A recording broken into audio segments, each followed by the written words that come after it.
Dar inicio a la conferencia del doctor Manuel Alcaraz Romero. Nuevamente le quiero agradecer su participación y voy a dar una breve semblanza del doctor. El doctor Víctor Manuel Alcaraz se graduó como psicólogo en el antiguo Colegio de Psicología de la Facultad de Filosofía y Letras de la UNAM. Se doctoró en la Universidad de París con trabajos en el Laboratorio de Psicobiología del Niño, en la Escuela de Altos Estudios y en el grupo hospitalario. ¿Cómo se pronuncia, Víctor? Ahí. Empezó a trabajar como docente en la Universidad Veracruzana, fue uno de los fundadores en la carrera de psicología, pero no solamente ahí, también realizó trabajos en la Facultad de Psicología de la UNAM, donde implementó el programa de prácticas que había en ese tiempo de neuroanatomía, neurofisiología y psicofisiología de la facultad. Posteriormente, en la FES Iztacala, creó no solamente el programa de la maestría de neurociencias, sino que también colaboró en la formación del proyecto de neurociencias. En ese momento, las personas que estaban contempladas para trabajar era el doctor Bajirrita, la doctora Erzsébet Marosi, Simón Brailovsky, entre otros. En la UAM Xochimilco creó la maestría de plasticidad cerebral, en la Universidad Autónoma del Estado de México el Centro de Investigaciones Cerebrales y en la Universidad de Guadalajara el Instituto de Neurociencias. Su labor de investigación la ha dedicado al estudio del pensamiento y el lenguaje. Es autor de una teoría sobre el aprendizaje que ha permitido dilucidar algunos de los procesos que permiten a los organismos la adquisición de nuevas respuestas, incluyendo las respuestas comunicativas del ser humano. Ha realizado análisis de las pérdidas en el comportamiento, resultado de lesiones cerebrales, y ha desarrollado técnicas innovadoras de recuperación de funciones. Ha llevado a cabo una intensa labor para crear infraestructura destinada a la docencia e investigación. Fue director de la Facultad de Ciencias de la Universidad Veracruzana, consejero técnico y consejero universitario en la UNAM, y en esa misma universidad, en la Facultad de Psicología, jefe del Departamento de Psicofisiología en licenciatura y en posgrado, jefe de la División de Estudios Profesionales. También fue coordinador de Psicología Experimental y coordinador del Programa de Alta Exigencia Académica, director de Fomento Institucional en la SEP, director de Asuntos Internacionales en el CONACYT, consejero científico del Gobierno de México para Europa Occidental y para la UNESCO, vicepresidente de la Comisión Latinoamericana de Ciencia y Tecnología de la CEPAL, director general de investigaciones de la UV y director general del Consejo Veracruzano de Investigación Científica y Desarrollo Tecnológico. Es miembro del Sistema Nacional de Investigadores Nivel 3, ha recibido el Premio Nacional de Investigación en Psicología, el Premio UNAM, el Premio Internacional de Ciencias Sociales en Japón, el Nacional del Consejo Nacional de Enseñanza e Investigación en Psicología, la Orden del Mérito del Gobierno de Francia y el Premio Nacional de Ciencias y Artes, que es el más alto reconocimiento que el Gobierno de la República da a los científicos mexicanos.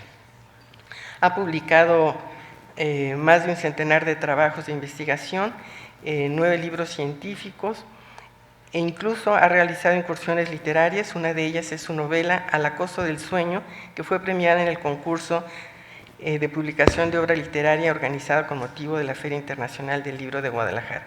Como ven, leí la semblanza para que no se me olvidara, porque son muchos los reconocimientos que ha recibido el doctor Víctor Alcaraz, pero lo más importante son los aportes que ha realizado pues justamente en diferentes universidades, en la Veracruzana, en la UNAM, tanto en la Facultad de Psicología como en la FES Iztacala y en la Universidad de Guadalajara.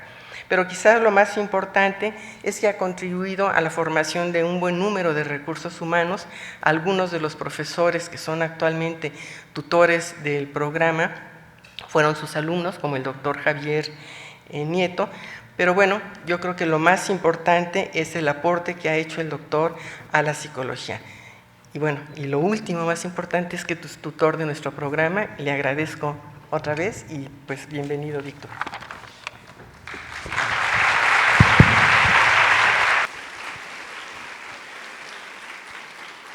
Agradezco la amable invitación que se me hizo de estar con ustedes en esta institución que me albergó por un tiempo y que me dio muchas satisfacciones.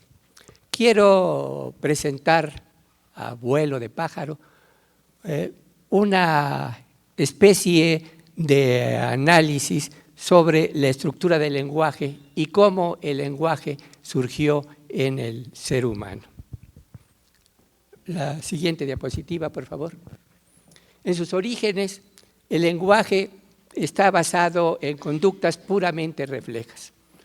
Todo nuestro comportamiento de los seres humanos y de buena parte de los animales no es otra cosa que una combinación de respuestas reflejas. Y precisamente el lenguaje tiene esa característica.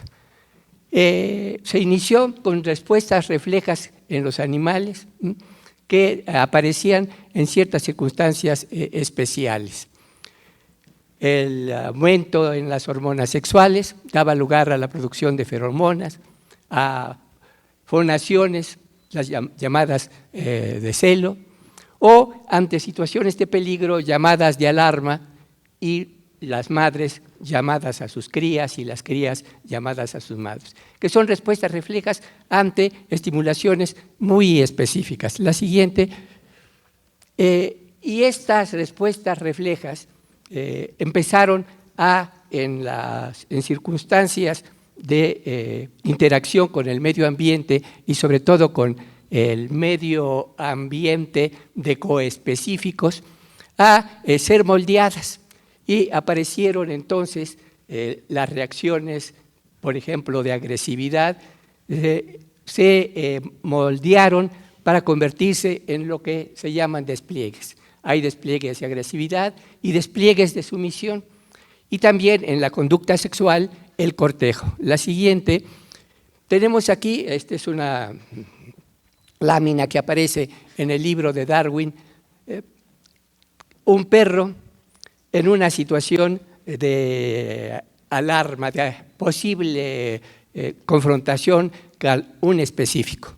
El perro tiene sus pelos erizados, las orejas levantadas, las patas firmemente puestas en el terreno, extendidas, y la cola levantada.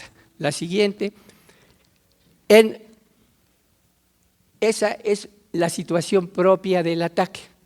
Sin embargo, si en el ataque hay unas condiciones en las que esté a punto de perder la lucha, presenta la conducta totalmente opuesta, que es la de sumisión. El perro levantado ahora se agacha o su lomo lo ondula y pierde el erizamiento del pelo o se voltea para mostrar el vientre. Esa situación hace que su oponente detenga el ataque, al ver que ya no existe ningún peligro. En los gatos, Darwin encontró la siguiente, una situación diferente. La siguiente diapositiva, por favor. Los gatos en el ataque tienen una posición completamente distinta a la de los perros. Se agazapan para poder dar el salto. Y en la situación de sumisión tenemos la conducta exactamente contraria. La siguiente, vemos cómo se levanta su cola, ahí se restriega junto a su amo, mostrando la sumisión, la conducta de sumisión. La siguiente diapositiva, el cortejo. O sea, tenemos unos ejemplos que Darwin presenta, en las que se ve cómo la conducta en las interacciones en un principio comienza como puramente refleja, por ejemplo, la respuesta de ataque, y después se aprende una forma contraria que permite salvarse de la situación de peligro. Y lo mismo en los gatos o en otros animales. Y también se presenta el caso del cortejo en la conducta sexual. En la conducta sexual aumentan las hormonas, se producen feromonas, atrae las feromonas de la hembra al macho y se acerca a la hembra pero se acerca en una condición en la que no sabe cuál va a ser la respuesta de la hembra. La hembra le puede atacar. Entonces, se presenta el cortejo, que consiste en acercamientos y retiradas sucesivos. Hace una ronda el macho y progresivamente se va acercando a la hembra para finalmente lograr la cópula. Y vean ustedes, en la parte de arriba, el macho se acerca a la hembra y con el ala pegada al cuerpo, o sea, protegiéndose de un posible ataque de la hembra, mientras que el ala contraria la extiende, o sea, muestra un despliegue para también atraer a la hembra. Vemos cómo se van moldeando conductas progresivas que van dando lugar a que una interacción particular tenga éxito, sea en el ataque, en la sumisión o en la conducta de tipo sexual o en otras muchas. Estas conductas presentes en los animales obviamente también aparecen en el hombre. Después vamos a mostrar algunos ejemplos de las mismas. La siguiente. Y en la interacción social, pues tenemos el espulgamiento, la mutua estimulación. La siguiente. Y tenemos también moldeamientos especiales. Ante una situación de peligro, la conducta, como lo vemos en el perro, es una activación general del organismo. Por eso los pelos están erizados y por eso la cola levantada. Y también esa activación, que es una activación de tipo hipotalámico ante una situación de alarma, da lugar a fonaciones. En los monos terciopelo, por ejemplo, se ha visto cómo esas fonaciones se ven modificadas dependiendo del tipo de predador que observa el mono. Hay llamadas de alarma para indicar la presencia de un leopardo, hay llamadas de alarma para indicar la presencia de un águila o de una serpiente. Pero esa fonación inicial, que fue puramente refleja, tuvo un moldeamiento particular debido a las conductas específicas que ante ese tipo de predadores, las conductas de huida, se presentaban. Y responden los otros monos a las diferenciaciones en esas llamadas de alarma. O sea, hay una comunicación que permite una condición de adaptación al medio adecuada. La siguiente. Y hay factores, bueno, tenemos primero las conductas reflejas y su moldeamiento, y hay factores obviamente genéticos en la conducta. Ya me voy a empezar a referir más precisamente a el lenguaje humano, porque finalmente lo que hace un momento mostré fueron formas de lenguaje entre los animales, o sea, señales que se dan entre sí para facilitar diversos comportamientos. En el lenguaje tenemos un gene que es el FOXP2. Este gene se desarrolla, está relacionado, con el desarrollo de las vísceras y con una serie de circuitos córtico-estatales y córtico-cerebelosos, o sea, con comportamientos de tipo motor. En una familia londinense se descubrió una mutación de este gene y se encontró que tenía problemas para la producción del lenguaje. Precisamente por los controles motores perdidos en el aparato articulador vocal. La siguiente diapositiva. Entonces ahí tenemos primero una condición genética que va a dar lugar a conductas complejas. Este gene FOXP2, lo que su función es lograr comportamientos motores muy complicados, y el comportamiento del lenguaje es muy complicado, como vamos a ir viendo poco a poco. En el medio prenatal se dan también, aparte de los factores genéticos, ciertas condiciones que van a permitir que en la estructura del cuerpo humano se presente la posibilidad de comunicarse verbalmente a través de una conducta tan complicada como es la del lenguaje. Primero, tenemos cómo la morfología del útero, que tiene características especiales, tiene una morfología que está determinada por su lugar en la zona ventral, en donde se encuentra la vejiga y el intestino, y eso hace que tenga ciertas deformaciones. Y esas deformaciones imponen sobre el feto una serie de presiones, modificaciones a su estructura corporal.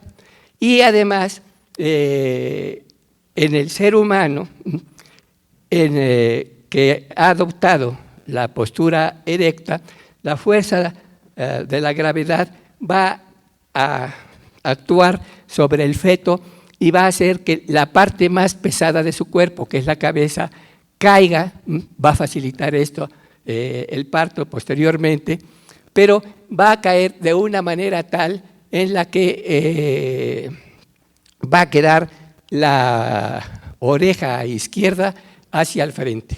La madre va a caminar y va a dar una estimulación en el sistema laberíntico sola del lado derecho, y eso va a ir originando algo que en nuestro cuerpo está presente y en nuestra conducta, que es la lateralización que tenemos, dado que un lado de nuestro cuerpo tiene un mayor desarrollo y cumple funciones distintas al lado contrario. La siguiente. Esa estimulación por la oreja izquierda actúa sobre los otolitos, sobre el sistema vestibular, sobre el sistema laberíntico, y va a dar lugar a que la estimulación que llega del lado derecho, en el cruce de las fibras hacia el hemisferio izquierdo, produzca un desarrollo del planum temporal en la zona temporal del hemisferio izquierdo, como lo acabo de decir. Los psicólogos acostumbran decir que ese crecimiento del plano temporal es resultado de una mutación genética. Y como ustedes ven, no, es resultado del ambiente prenatal que da lugar a estimulaciones diferenciadas. La siguiente diapositiva. Aquí tenemos el ejemplo. En un cuadrúpedo,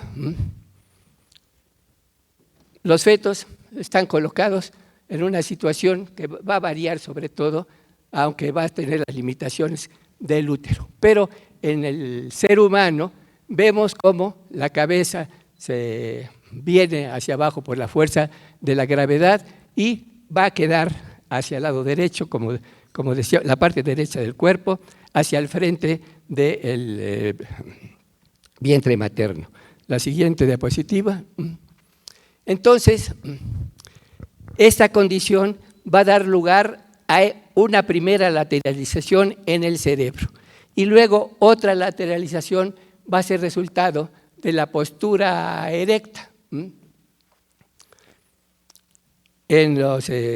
Cuando se pasa del medio arbóreo a la sabana y empiezan a producirse una serie de modificaciones en quienes pasaron a ese ambiente completamente diferente y en donde se adoptó la postura erecta debido a que el régimen de lluvias era totalmente diferente a las de las selvas, a las del medio arbóreo, y eso hacía que el régimen de lluvias en un periodo era intenso y después periodos de secas. Y en los periodos de secas había que buscar los primeros frutos en los arbustos y la postura erecta permitía hacerlo con cierta facilidad. Por otro lado, estos monos que pasaron del medio arbóreo a la sabana no contaban con medios adecuados en esas condiciones ambientales para no solo alimentarse de los frutos, sino también alimentarse de carne en aquellos periodos en que también los frutos disminuían. Pero no podían cazar, la velocidad de los animales que se encontraban en ese medio era mayor de la alcanzada por los seres humanos, y entonces se volvieron carroñeros, comían la carne dejada por los grandes predadores, pero arrancar esa carne con las uñas era imposible, y entonces empezó a desarrollarse una cultura especial. Empezó a modificarse el medio ambiente, a modificarse creando un instrumento, una piedra que raspara los huesos y rompiera igualmente los huesos para comer la médula y para comer también el cerebro.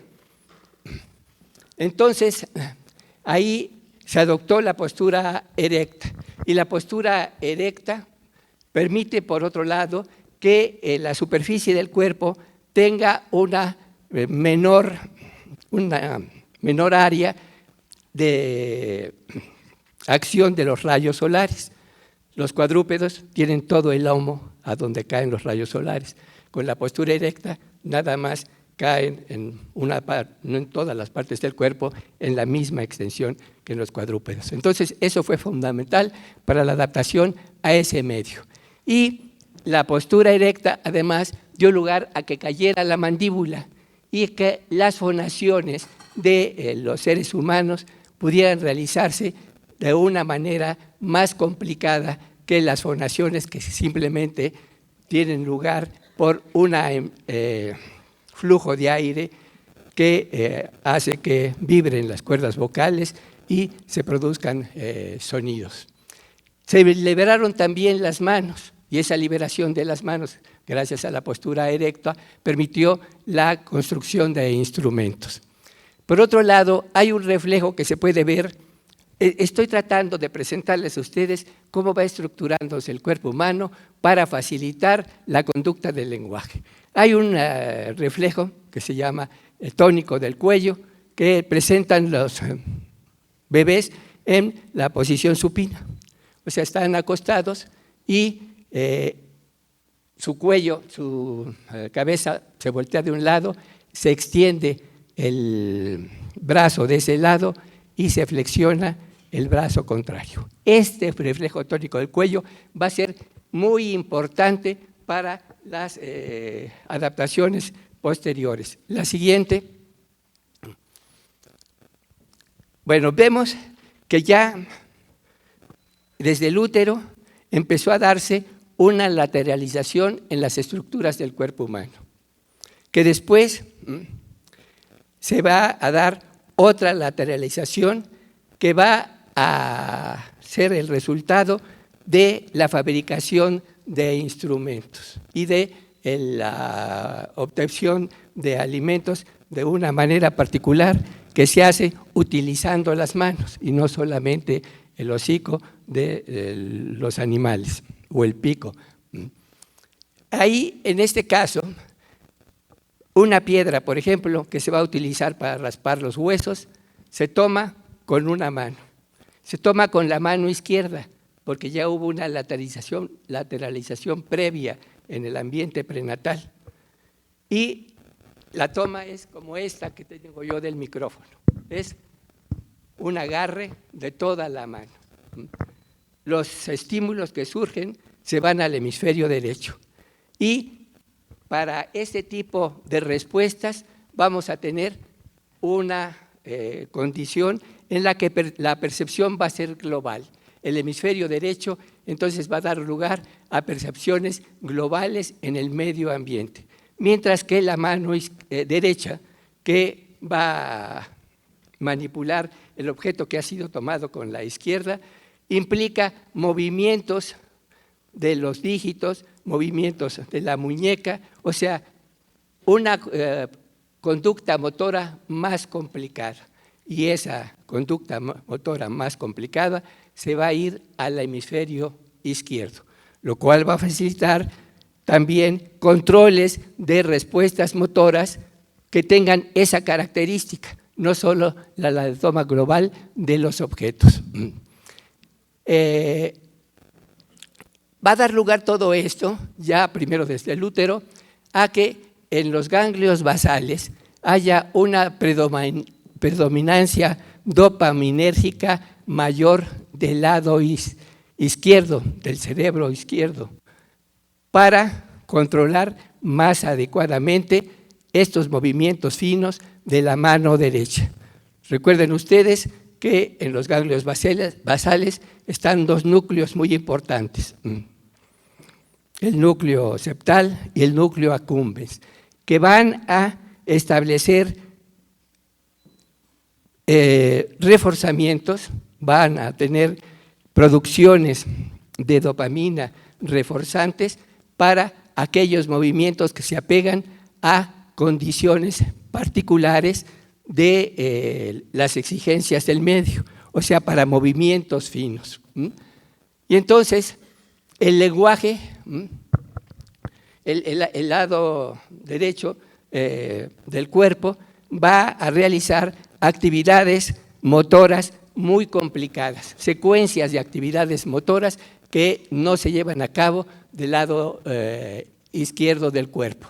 El oído derecho va a captar, por la estimulación recibida in útero, un tipo de sonidos diferentes, que van a ser discriminaciones sonoras de corta duración, y el oído izquierdo va a captar estímulos sonoros que van a ser muy específicos, con tonos generalmente agudos, que son los que se presentan en las llamadas de alarma, que entonces van a ser captadas en aquella parte del cerebro, en el hemisferio derecho, que está relacionado con activaciones generalizadas del cuerpo. La siguiente diapositiva. Si nosotros ahora vemos cómo se realiza la manipulación y el alcance de los objetos que se encuentran en el medio ambiente, vamos a ver una condición muy especial. Los objetos situados del lado izquierdo y arriba van a ser percibidos más fácilmente, va a haber mayor facilidad para esa percepción por la parte periférica de la retina, y van a dar lugar al reflejo tónico del cuello, o sea, se va a extender el brazo izquierdo y se va a flexionar el derecho. Esto va a facilitar un movimiento de alcance de cualquier objeto que venga de ese lado izquierdo. ¿Por qué? Con la mano izquierda ya estirada no es posible hacer ajustes, mientras que con la derecha flexionada sí se puede dirigir el movimiento y llevar un control visual. Entonces vemos cómo se están dando lateralizaciones en el cuerpo. La pierna izquierda sirve más de apoyo antigravitatorio, y en un movimiento, por ejemplo, de lanzamiento de un objeto, si quiere ser dirigido, se extiende el brazo izquierdo, se flexiona el derecho, el apoyo con el pie izquierdo, y se flexiona la pierna derecha. Y eso asegura que el lanzamiento sea mucho más preciso. La siguiente posición. Pues seguimos esperando. No se oye ya nada.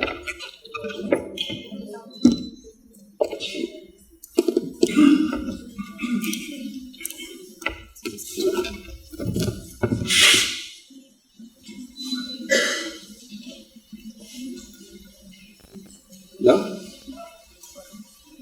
¿Qué haga yo así que sea el cambio de dispositivo? ¿Sí me escuchan sin micrófono?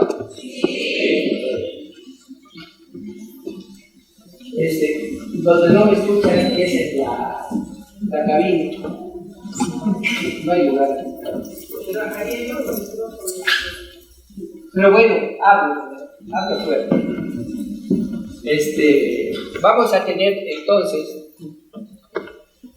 si le avisan a la cabina que el movimiento que yo haga así es para cambiar la diapositiva, por favor.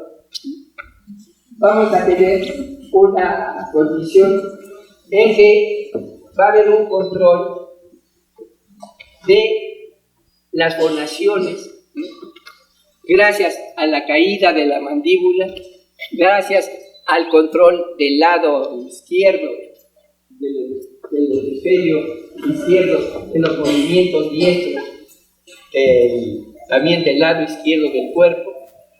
Y vamos a tener una situación que vamos a llamar de exaptación. O sea, no hay un sistema especial para el lenguaje, sino que para el lenguaje utilizamos nuestros pulmones, distribución de la respiratoria, y utilizamos el aparato masticador vocal. Esos dos sistemas modificamos algunas de sus funciones y nos van a permitir esa modificación que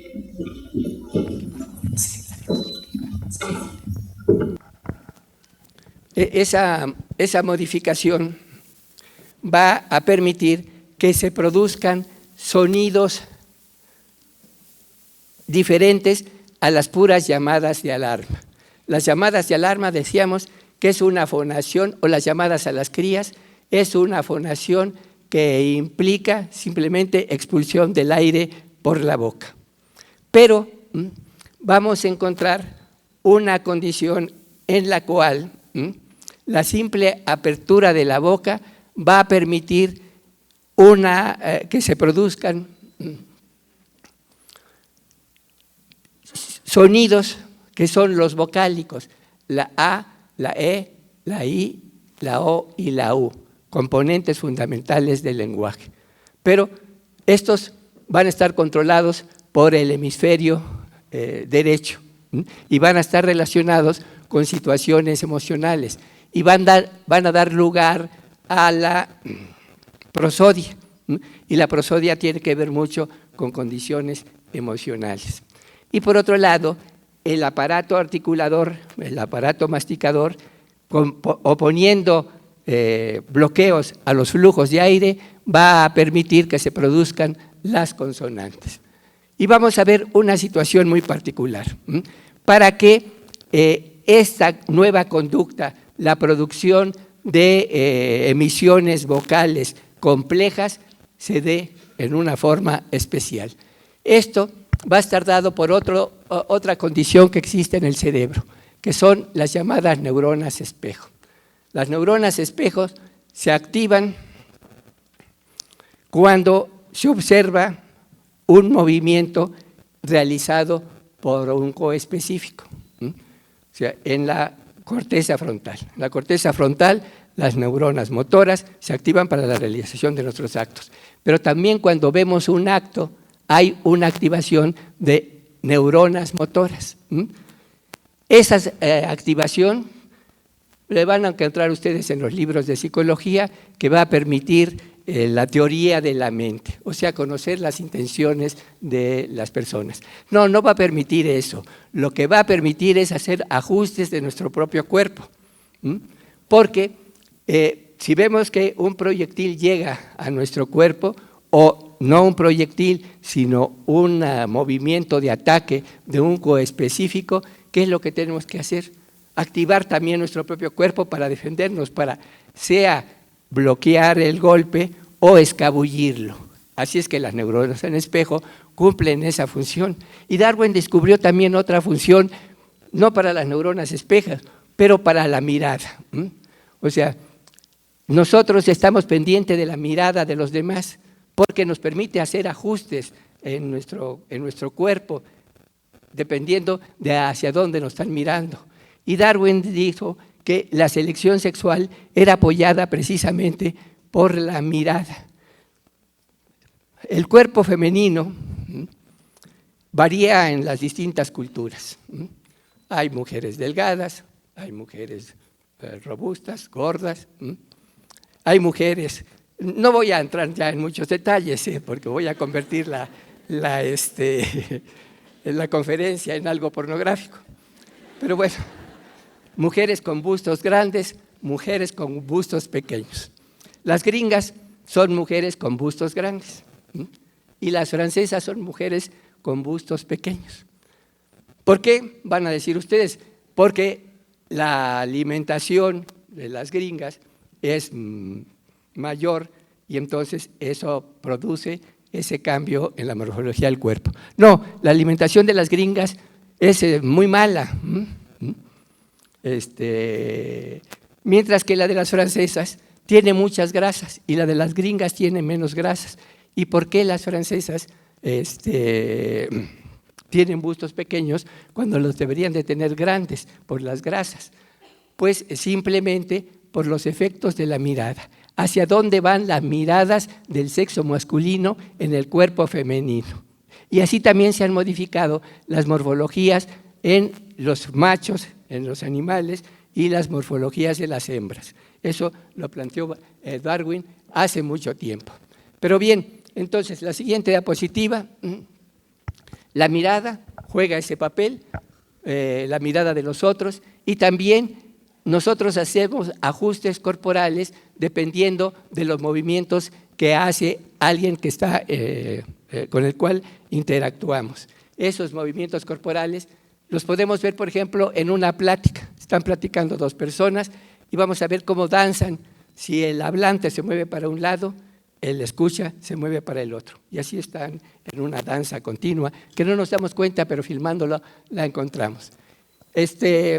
Y vamos a ver también que para las interacciones no basta con los ajustes corporales, con los ajustes de todo el cuerpo, sino que son necesarios también emisiones vocales. Fundamentales son las emisiones vocales. Y para poder interactuar y realizar comportamientos a donde realicemos estos de manera conjunta con otro, nos apoyemos con el otro, necesitamos hacerle indicaciones al otro. Una primera indicación es simplemente el señalamiento a aquel objeto, y aquel objeto puede darnos el otro, como hacen las madres. Los niños, con un movimiento reflejo, ven un objeto y extienden el brazo. Pero a veces el objeto, como todavía no tienen aprendida la tridimensionalidad, está más alejada, más alejado el objeto, no lo pueden tomar, pero la madre se los da. ¿Y qué hace? Que el niño aprende a señalar, a indicar. El movimiento de alcance dejó su aspecto reflejo y se convirtió en una conducta aprendida. Y así empezamos también a señalar. Y por otro lado, empezamos a mimetizar sonidos en el ambiente y a mimetizar objetos en el ambiente. En lo anterior, en mi parte pornográfica de la plática, no hablé del rubor, lo menciona Darwin. El rubor es distinto en los hombres y en las mujeres. En los hombres es en la cara, en las mujeres es en la cara y se extiende al pecho. ¿Por qué se extiende al pecho? Según Darwin, la cara es la más expuesta a los cambios climáticos. Entonces, hay muchas reacciones vasculares para responder a los cambios climáticos, a los flujos de aire. Y las mujeres llevan el pecho con escotes más al descubierto que los hombres, y por eso el rubor se extiende más. Y ahí también influye la mirada de los hombres hacia dónde se va, y lo que hace que el pecho aumente o disminuya. La siguiente. Entonces, vamos a ver que para las conductas grupales se necesitan hacer señalamientos. Ya vimos las indexaciones. Se necesitan hacer pantomimas para copiar algún objeto que queremos señalar al otro, que puede sernos útiles a ambos. Y podemos entonces, vemos en las pláticas a veces de los jóvenes, bueno, ya los jóvenes platican poco, platican con su teléfono, pero nada más moviendo sus dedos. Y mandan mensajes, pero mandan caritas, aplausos, sonrisitas, corazoncitos. Están perdiendo el lenguaje, estamos volviendo a 1984 con la nueva habla de la que Orwell señalaba, que para lograr un control mejor del gran hermano, pues había que hacer que el lenguaje se simplificara. Para allá vamos nosotros, pues estamos simplificando nuestro lenguaje, lo estamos convirtiendo en icónico. Estamos volviendo a estos inicios del lenguaje. Entonces, en lo icónico, nada más que ahora solo con un dedito, antes lo icónico se hacía, pues yo tengo un objeto así largo, yo tengo un objeto redondo, o sea, copiábamos el objeto con nuestras manos y eso ayudaba a la interacción entre los miembros de un grupo. Y también con las producciones sonoras, con las onomatopeyas. La siguiente diapositiva. Nosotros, por ejemplo, decimos guau, miau, copiando las emisiones sonoras de perros y gatos. O también decimos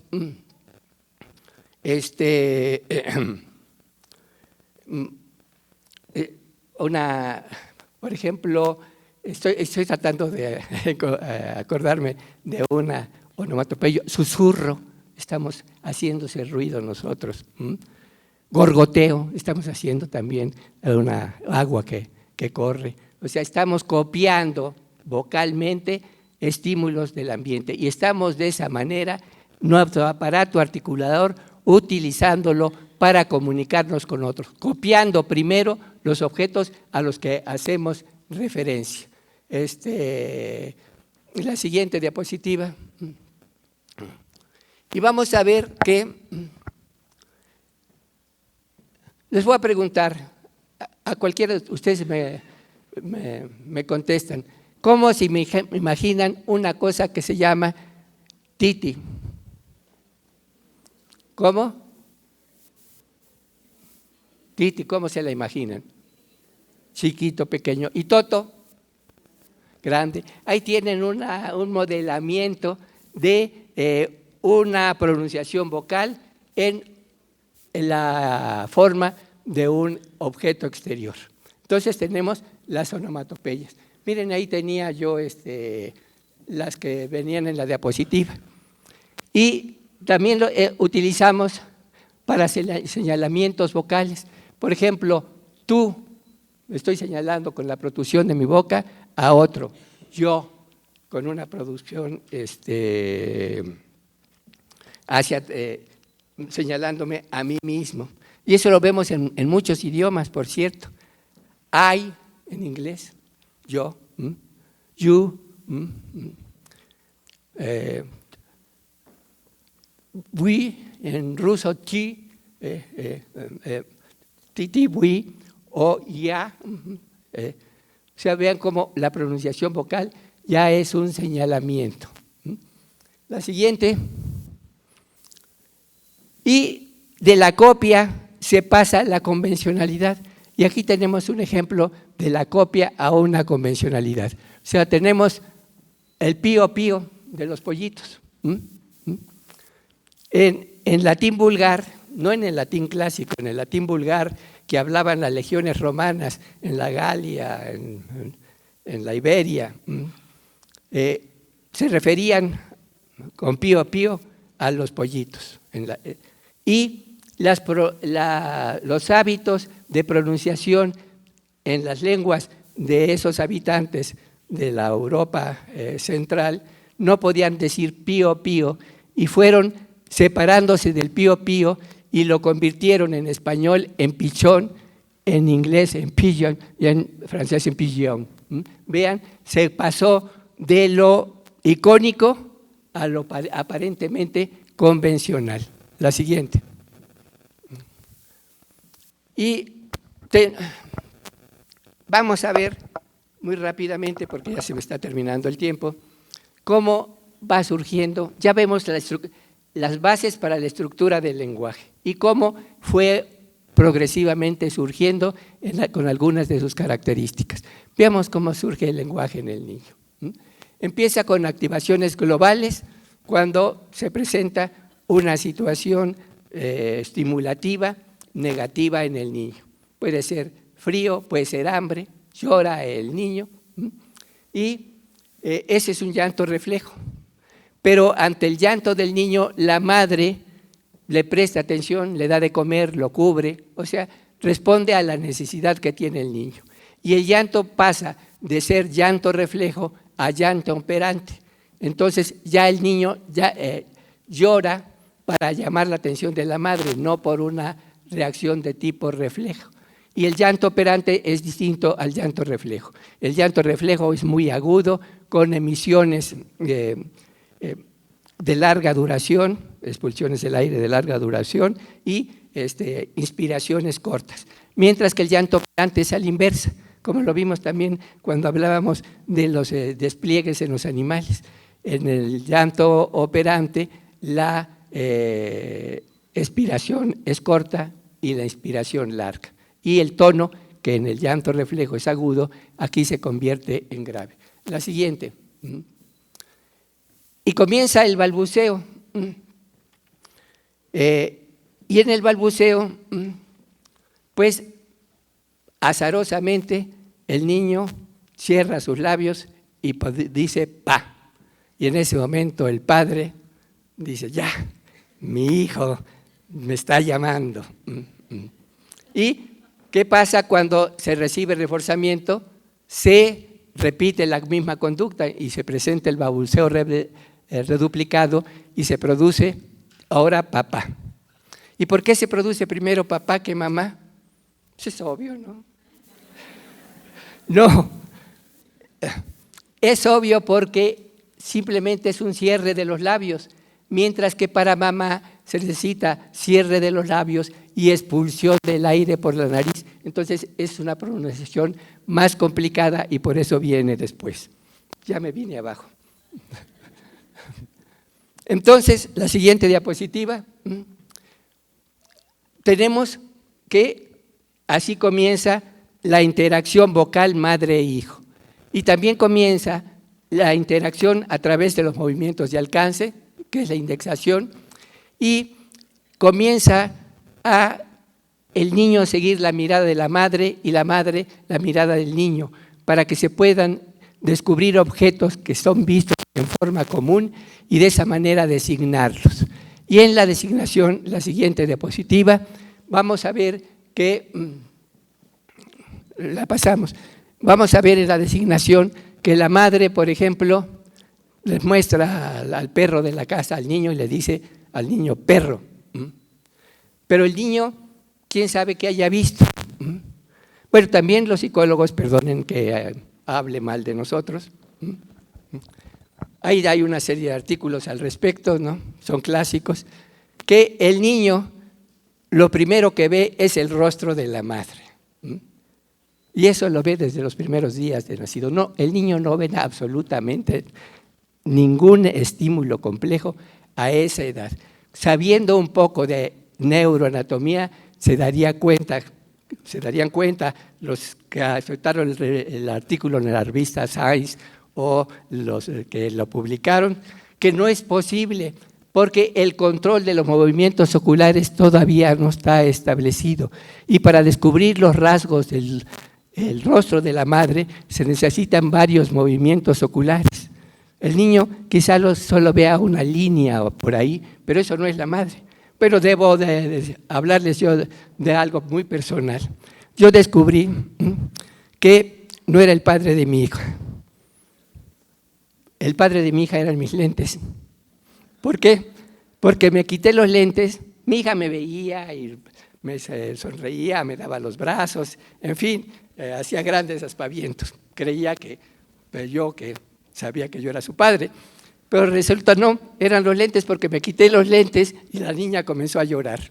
O sea, era lo único que había visto, una prueba de que el rostro materno no se ve como lo encuentran ustedes en los textos de psicología. Y además hay movimientos oculares que para captar el rostro materno no pueden hacerse, sobre todo los movimientos verticales. Se pueden hacer muy fácil los horizontales. Si ustedes ponen un dedo enfrente de un niño, van a ver cómo le sigue el dedo. Pero es lo único. No vieron el dedo, vieron algo que se movía en el medio. La siguiente. Entonces, vemos cómo se va el niño que vio el perro no sabe, más bien la madre no sabe qué fue lo que vio el niño. El niño a lo mejor lo que vio fue el pelo del perro. Y entonces la próxima vez que entre el tío Pedro a la habitación y el niño le diga perro porque ve la barba del tío, la madre le va a decir, no, ese es el tío. Y el niño tiene que descubrir qué otro rasgo en el rostro que está observando existe para poder discriminar, y progresivamente va a ir integrando rasgos, y esto lo va integrando a través de una serie de movimientos oculares, y de esa manera va construyendo el objeto en el mundo, va descubriendo las características del objeto porque va progresivamente obteniendo discriminaciones adicionales que van a permitir identificar un objeto particular. Así se construye el objeto perceptualmente y se aprende a designarlo. Y en la integración de la palabra vamos a tener vocales, consonantes, y vamos a tener primero una raíz, por ejemplo, gato, y otra pronunciación vocal, una O, una A, oíto, ote, illo, que se agrega y que se refiere a características también de ese animal. Gato, si en lugar de gato, o sea, la O se pone A, es el sexo femenino y ardo el sexo masculino. Si es hito, es que es chiquito. Si es ote, que es grandote, etcétera, etcétera. O sea, progresivamente se van adquiriendo características a través de componentes del lenguaje que van a permitir conocer nuestro mundo. Muy rápidamente me voy a saltar varias diapositivas porque ya se me acabó el tiempo. Las pasan, por favor, las siguientes. Anterior. Bueno, va a haber palabras abstractas y palabras concretas. Las palabras abstractas van a referirse a un objeto en particular. Una discriminación muy compleja es, por ejemplo, la del nombre de una persona, porque tiene uno que ver todas las características de esa persona para decirle el nombre propio. Y luego, para hablar ya no de una persona en particular, sino de cualquier persona, tenemos una palabra que no va a estar compuesta de tantos rasgos, no va a hacer referencia a tantos rasgos sensoriales, sino solamente a algunos, ser humano. Bueno, entonces quitamos ahí rasgos sensoriales y adquirimos un grado de abstracción. Y si quitamos más rasgos sensoriales y solo utilizamos palabras para definir un objeto, tenemos entonces palabras abstractas. Y veamos lo que ocurre en el sistema nervioso con potenciales evocados para diferenciar palabras abstractas y concretas. Vemos sobre todo en a los 735 milisegundos vamos a tener un potencial que es propio de las palabras concretas, en donde los rasgos sensoriales van a predominar. Y a los 832 milisegundos vamos a tener una actividad más compleja que va a ser la correspondiente a las palabras abstractas. La siguiente, y esto lo vamos a ver viendo el tipo de actividad que se presenta en palabras abstractas y en palabras concretas. Las palabras concretas son de naturaleza puramente sensorial y vamos a ver que en las palabras de naturaleza puramente sensorial, en las palabras concretas, vamos a tener actividad gamma en la zona posterior, beta y alfa. Mientras que en las palabras abstractas, esa actividad va a estar en la parte anterior del cerebro porque ahí la definición ya no va a ser puramente sensorial, casi no va a haber rasgos sensoriales, sino más bien definiciones verbales, y las definiciones verbales, la conducta verbal se realiza por ser una actividad motora en la corteza frontal. Y aquí se me terminó el tiempo y aquí le dejo.